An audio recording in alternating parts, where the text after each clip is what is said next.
예, 신율의 뉴스 정면 승부 4부 시작하겠습니다. 오늘은 좀 여러 가지 이 현안에 대한 입장을 자세히 들어볼 텐데요. 지금 스튜디오에는 정부 산하 청년 전 정책조정위원회의 부위원장을 맡고 계시죠. 신지호 전 새누리당 의원 모시고 자세한 입장 들어보겠습니다. 신 의원님 어서 오십시오. 네, 안녕하십니까. 예, 제가 이게 사실 신지호 의원께서는 잠깐 제가 말씀드리자면 일본 게이오 대학에서 박사를 하시고 KDI 여러분 잘 아시죠? KDI 국제정책대학원에서 교수를 하시다가 이 정치권으로 들어오셔가지고 이 경제 분야까지 여쭤볼 게 굉장히 많을 것 같습니다. 자, 이거 일단은 말이에요. 네. 이 김포시 서울 편입론 뭐 이거 나오면서 지금 이제 그 일각에서 제기하고 있고 민주당 쪽에서 얘기하는 게 5구호선 연장 더 네. 어려워질 것이다 이거. 네. 자, 일단 이 부분부터 어떤 입장이 있으면 말씀해 그게 주시죠. 왜 그러냐면요. 네. 그 이제 광역철도가 될 경우에는 지금 현행 그 행정구역 그대로 가면 김포가 경기도일 경우에는 국비가 전체 사업 예산의 70%까지 보조가 되는데 서울시로 편입이 되면은 그게 40%로 내려갈 것이다. 그것 때문에 오히려 더 꼬이는 거 아니냐 그 지적인데 이건 하나는 알고 둘을 모르는 거다. 왜냐하면 지금 서울시 동서남북 끝까지 지금 지하철이 안 들어가는 데가 있습니까? 다 들어가잖아요. 그렇죠. 그러니까 김포시가 서울로 들어오면은 그 김포시 서쪽 부분까지 그게 안 들어갈 수가 없는 거죠. 물론 이제 그 전체 사업 예산에서 국비 비중이 줄어들고 서울시 부담이 늘어나는 그 측면은 있지만요. 김포 시민의 염원은 훨씬 더 빠르게 해결될 수 있을 거라고 봅니다. 저는. 지금 근데 이제 지금 아마 서울시가 지방세로 걷어들인 거에 50%를 각 여기 그 구에 네. 나눠주지 않습니까? 네, 그렇죠. 근데 이제 김포시가 서울로 편입이 되면 역시 물론 김포시에서도 세금이 들어올 테니까 김포구가 될지 뭐가 될지 모르지만 그러니까 그런 것들을 이제 나눠주면은 약간 좀 그 소외됐다라고 느끼는 지역에서는 좀 반발도 있지 않을까요? 그 반발도 있을 수 있는데 예. 그리고 또 어떤 사람들은 이제 김포시의 세수가 지금 1년 한 2,500억 지방세 뭐 지방소득세 소비세 그런데 이게 오히려 서울시 김포구가 되면 세수가 줄어들 것이다. 그런 또 분석도 내놓고 있어요. 그런데 우리가 경제학에서 정태적 분석이 있고 동태적 분석이 있습니다. 정태적인 거는 지금 상황을 딱 스톱을 해놓고 정제 화면을 해놓고 이게 비교를 하는 건데 그거는 저 경제학에서 경제를 좀 아는 사람은 그런 식의 분석 잘 안 해요. 동태적인 거죠. 그러니까 김포가 서울시로 편입이 되면은 이게 이제 김포가 서울이 항구 도시가 되면서 이 서울로부터의 이 그 관문이 김포가 되는 거 아닙니까? 그 김포 전체 면적이 서울의 한 45% 정도 되고요. 김포의 아직까지 미개척지 미개발 지역이 그 김포 전체 면적의 60%나 되는 거죠. 그러니까 거기가 새롭게 뭔가 뭐 디지털 산업단지가 되든 뭐가 되든 이런 개발이 되면요. 이런 동태적인 효과는 이루 지금 말할 수가 없는 거죠. 그러니까 단순히 이걸 정지화면을 해놓고 정태적 분석하는 거는요. 이거는 제대로 된 분석이라고 볼 수가 없습니다. 지금 구리, 하남 뭐 예를 들면 이런 쪽 구리 하남시는 공식적으로 얘기를 한 것 같아요. 네. 그리고 이제 뭐 광명도 있고 아직 얘기를 하지 않았지만 다른 데도 사실 뭐 얘기가 나올 수 있는 거 아니에요? 우리도 편입하자. 그렇죠. 그러면 그거 다 받아주면 문제가 반대쪽에서 얘기하는 게 뭐냐면 지방 균형 발전, 국토 균형 발전 그거 뭐냐. 네. 이 얘기 분명히 나올 겁니다. 어떻게 보십니까? 그래서 그게 제일 이거 메가시티 추진하면서 제일 신경 써야 될 대목이 수도권 편중 현상이 더 심화되지 않겠느냐. 그럼 지방은 소외되는 거 아니냐. 그래서 저는 두 가지 대안이 있다라고 보는데요. 이달 28일에 파리에서 2030년 엑스포 개최지가 발표가 되지 않습니까? 네, 근데 11월 달에 하셨죠. 예, 이달 28일입니다. 그런데 네. 한 가지 좀 좋은 소식이 사우디 우리 경쟁국인 사우디가 월드컵 2034년 월드컵 그렇죠. 그 개최로 확정지었어요. 예. 그렇다면 잘 아시다시피 그런 월드컵 엑스포 국제적인 빅 이벤트를 한 나라가 연속해서 독차지하는 경우는 거의 없었거든요. 그렇죠. 그러다 보니까 2030년 부산 유치의 가능성이 높아졌는데 예. 만약에 부산이 이거를 유치하게 되면요. 부울경 메가시티를 조성을 해가지고 엑스포를 성공적으로 치르자. 이렇게 충분히 갈 수가 있는 거 아닙니까? 그럼 부울경 메가시티는 누가 내는 거죠? 김경수 전 민주당 소속 경남지사가 내놓은 아닙니다. 그래서 부울경 그걸로 이제 부산은 또 세계적인 그 도시가 되는 거고요. 또 하나 우리가 그 검토해야 될 게 지금 이 세종시가요 미완성이잖아요. 행정도시로서 미완성 아닙니까? 지금 아직도 이제 수도 분할 상태가 계속 이어지면서 서울과 그 세종으로 나눠져서 이 비효율과 낭비 뭐 이런 것들이 상당한데요. 지금 국회에서 그 국민의힘 정진석 의원 주도로 뭐가 이제 확정됐냐면요. 예, 그 세종시의 국회 분원. 근데 이제 국회 세종의사당이라고 하는 게 정식 명칭입니다. 예. 이거를 지어가지고 2030년까지 세종시에 있는 그 부처가 있는 상임위, 경제부처는 다 지금 세종시로 가 있잖아요. 그 상임위는 세종의사당으로 다 옮긴다 이렇게 돼 있어요. 그런데 저는 차제에 그럼 국회도 반으로 쪼개지는 겁니까? 그렇게 해서는 안 되고 저는 국회를 아예 통으로 옮겨야 되는 거 아니냐. 국회를 통으로 옮기게 되면요. 예. 그럼 여기는 대통령실하고 몇 개 부처하고 이제 대법원만 남아요. 그렇게 되면은 사실상 국회가 통으로 가면요. 대통령실도 따라갈 수밖에 없다라고 봅니다. 그렇게 되면 지금의 어정쩡한 수도 분할 상태가 이제 대통령실까지 중장기적으로 이전해 갖고 세종시가 한국의 워싱턴 DC가 되는 거죠. 행정수도가 되는 거죠. 근데 그 헌법재판소에서 그때 뭐 그때 이제 관습 헌법 그게 네. 있었어요. 그래서 이제 깔끔하게 하려면 이제 개헌을 통해서 해야 되는 건데 일단 국회가 통으로 이전하는 거는 대통령실이 문제죠. 국회는 그렇죠. 뭐 국회가 그럴 수는 통으로 있지. 이전하는 거는 그 헌법재판소에 판단하고 결정하고 상관없습니다. 예. 무관합니다. 그러니까 국회부터 통으로 옮겨놓고 그러면 사실상 행정수도 이전에 거의 마지막 꼭지를 따는 게 아닌가 그런 생각이 듭니다. 그거 그렇군요.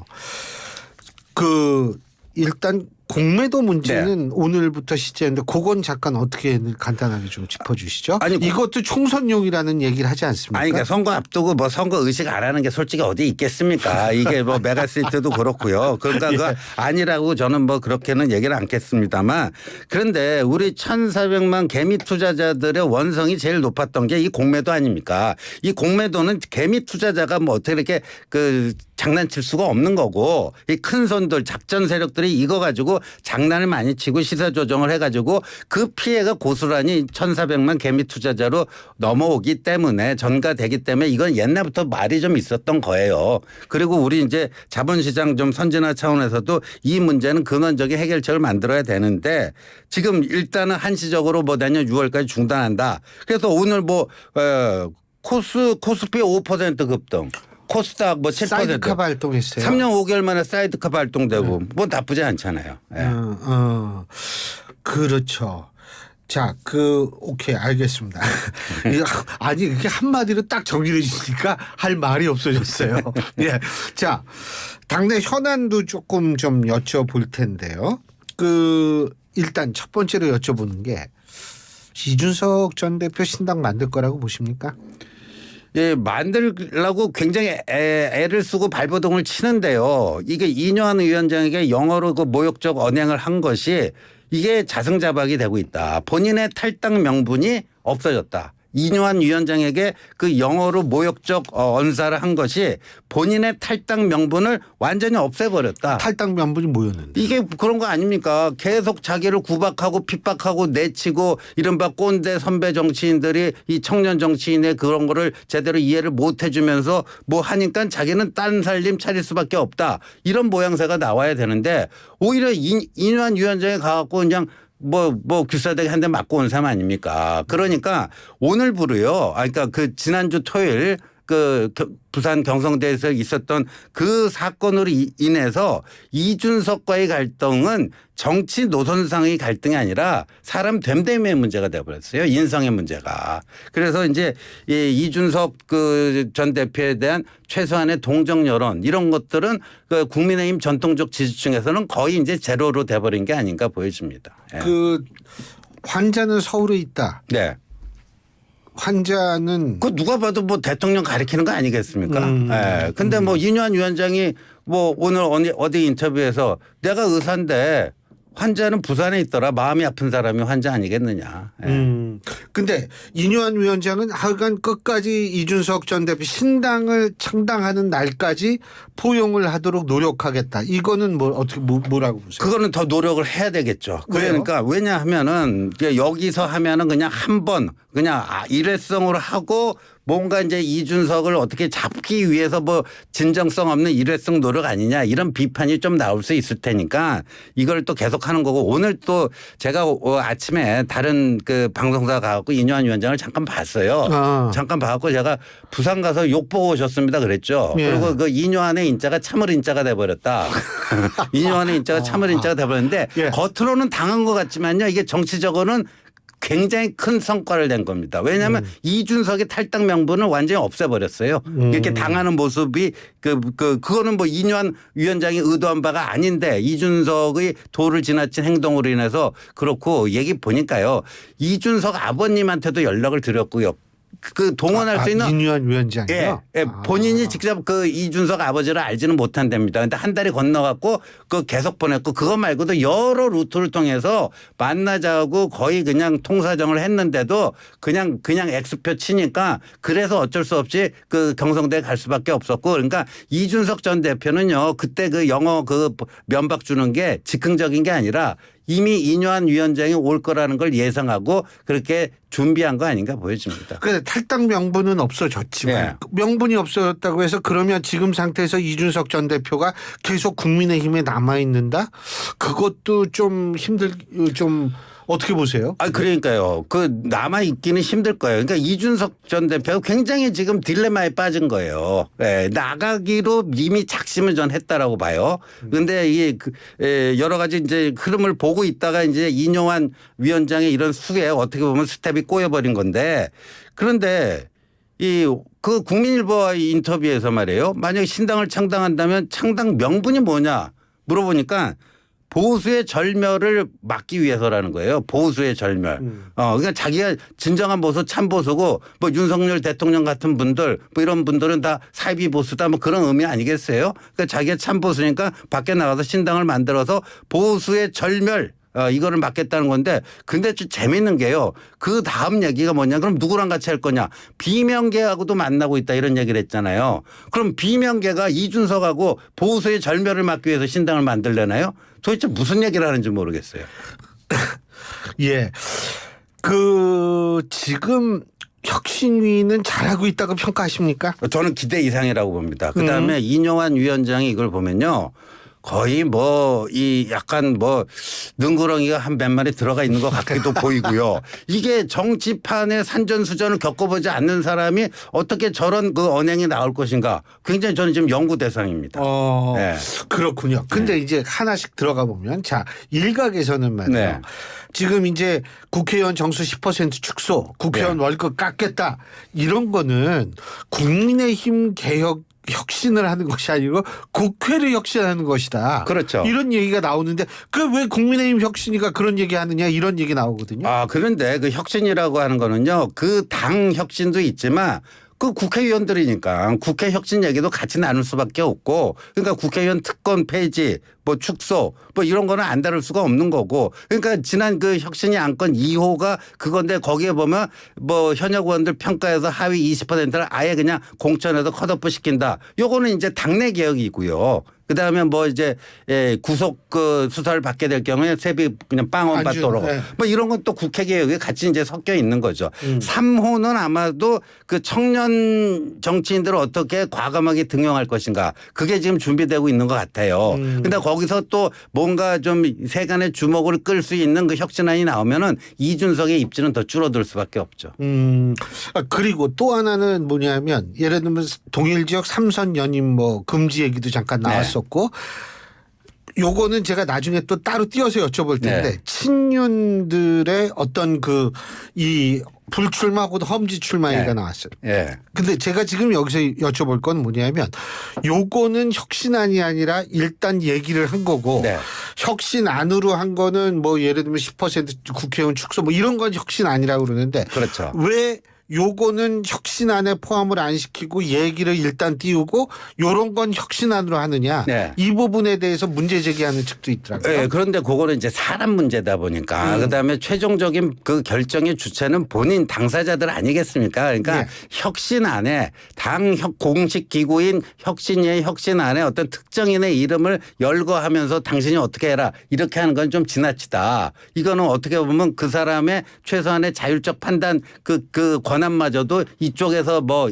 선제적으로 뺏어가지고 그 강제를 하는 거 아니냐 그런 논란이 있기 때문에 그렇게 유도를 하는 거라고 봅니다. 지금 어젯밤에도 이제 전화를 걸지 않았습니까? 그래서 이른바 친윤 핵심 중에요. 이뇨한 위원장의 요구에 화답하는 사람과 불응하는 사람 이렇게 나눠질 거예요. 근데 제가 보건대는요. 화답하는 사람에게는 정치적 미래가 열릴 것이고 불응하는 사람에게는 정치적 미래가 깜깜할 것이다 이렇게 봅니다. 예. 그게 결국은 여론을 등에 업고 있기 때문이다. 이거 바로 그렇고요. 예. 그다음에 저는 그 이뇨한 위원장이 아주 핵심적인 얘기를 했어요. 대통령을 진정 사랑한다면 대통령 이 정권의 성공을 진정 염원한다면 어떻게 해야 될지 답은 뻔히 나와 있다. 근데 요번에요. 이 이른바 친윤 핵심들의 성심과 충심이 전 테스트에 올랐다. 그러니까 이뇨한 위원장이 요구에 화답하게 되면요. 그분은 그런 사람은 누가 될지 모르겠지만 진정으로 자기 개인의 미래보다는 대통령의 성공을 먼저 바라는 그러니까 충심이 있는 사람이에요. 그렇지 않은 사람하고 이제 구별이 될 겁니다. 그러면은 결국은 이뇨한 혁신위 사실 혁신위가 공천에 영향을 줄 수는 없는 건데 네. 본의 아니게 이 당구용으로 쓰리 쿠션으로 네, 그렇죠. 이 줄 수 그렇죠. 있다. 예? 그렇죠. 그리고 저는 저기 동일적 삼선 그거보다도요. 좀 더 그 구체화 시키면요. 지금 아시다시피 우리 신 교수님도 아시다시피 서울에 강남에 3번 공천 안 주잖아요. 네, 2번이 그렇죠. 끝이에요. 네. 그리고 비례대표한 사람들은 서울 강남에 공천 안 줍니다. 안 주죠. 근데 강남 3번 안 주는데 왜 영남에는 3번, 4번, 5번을 주죠? 그거는 그거 저 형평성에 문제가 있는 거 아니에요? 그러니까 서울 강남이 그래 갖고 그게 관행화되고 룰이 돼 버린 거예요. 맞아요. 강남에 네. 3번은 안 준다. 국민의힘에서는 그렇죠. 그게 하나의 네, 룰이 네, 된 거 룰이 아닙니까? 됐죠. 그렇다면 영남에 대해서도 또 전 똑같은 기준으로 이번에 그걸 만들어야 되지 않나 이렇게 생각합니다. 근데 영남이라는 거는 이제 TK와 또 PK가 좀 다르잖아요. 예, 좀 다르긴 한데 네. 거기서 잘 이제 옥석을 잘 구별을 해서 뭔가를 만들어야 되지 않을까 싶습니다. 알겠습니다. 아까 얘기로 돌아가서 김포 이 문제는 김포시 편입이라든지 이제 물론 이제 다른 시까지 한꺼번에 다 되기는 힘들겠지만 김포시 문제는 대충의 아웃라인은 총선 전에 나올 거라고 보세요. 네, 저는 나올 거라고 보고요. 이제 특별법을 발의하게 되면요. 이게 어떻게 되냐면은 그 이제 특별법이 국회에서 통과되고 김포시 주민투표만 내면 2가지만 있으면 이제 이게 실현이 되는 거거든요. 이게 뭐 세종시처럼 뭐 50조 원 정도의 천문학적 국민 혈세가 소비되는 것도 아니고 뭐 뉴타운처럼 뭐 낡은 주택 부수고 아파트 단지 짓는 것도 아니고 그것만 바꾸면 되는 거예요. 이게 행정 그 구역 그것만 변경하면 되는 거 아닙니까? 네. 그러니까 요걸 내놓고 총선 공약으로 하고 총선에서 우리가 일당이 되면은 다음 22대 국회에서 제1호 법안으로 이거 통과시키겠습니다. 이렇게 되겠죠. 그게 그러니까 그 김포시에 사시는 분들이나 인근 그러니까 이 서울 주변 도시에 사시는 분들은 뭐냐면 야 이거 선거 끝나면 또 없어지는 거 아니야? 이런 의미는 아닐 것이다라는 저는 말씀이시죠. 그거는 그렇게 되면 그 당이 그게 무슨 책임정당 공당이라고 할 수 있나요? 떴다방 사기꾼들이죠. 네. 알겠습니다. 그 어쨌든 지금 현안들이 계속 나오고 있는데 민주당 그러니까 이 강서구청장 보궐선거 이후에 아주 쏟아져 나오고 있어요. 예, 그거 앞으로 어떻게 제대로 이루어질지 한번 계속 보겠습니다. 예, 오늘 말씀 여기까지 듣겠습니다. 고맙습니다. 네, 감사합니다. 예, 지금까지 정부 산하 청년정책조정위원회 부위원장을 맡고 계시죠. 신지호 전 의원과 함께했습니다.